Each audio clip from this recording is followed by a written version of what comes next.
हमें आजाद किया।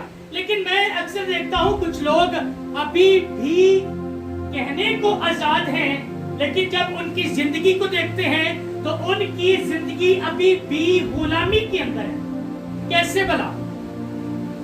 बाइबल के अंदर एक हवाला है, जब हम गलतियों का खत पढ़ते हैं उसके 5वें बाब की पहली आयत, तो वहां पर लिखा है मसीह ने हमें आजाद रहने के लिए आजाद किया।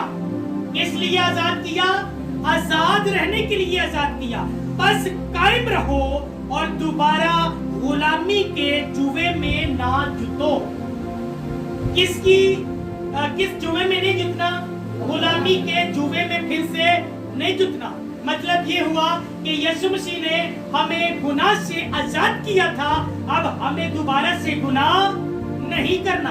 अगर हम फिर से गुनाह करते हैं, बदी करते हैं, बदकारी करते हैं, हरामकारी, नापाकी, शहवत परस्ती, यहाँ पर एक लंबी फहरिस्त है, झगड़ा, हसद, गुस्से, तफरके, जुदाइयां, बिदते, बुग़्ज़, नशाबाजी, नाच रंग, यानी कि ये वो काम हैं जो आपको जिस्मानी तौर पर अच्छे लगते हैं, लेकिन आपके अंदर जो रूह है उसको ये काम अच्छे नहीं लगते, क्योंकि वो रूह किसकी तरफ से है?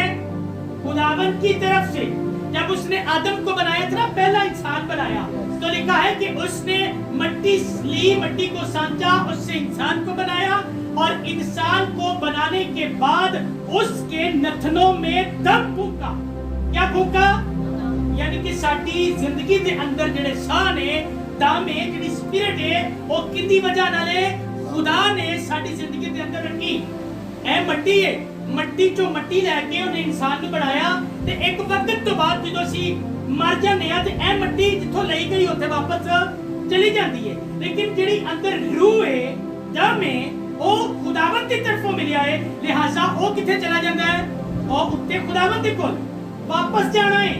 इसलिए लिखा है कि जो तुहानू आजाद कर दिता है तो दोबारा गुलामी दे जुए दे विच नहीं जाना, यानी कि फिर दुनियावी काम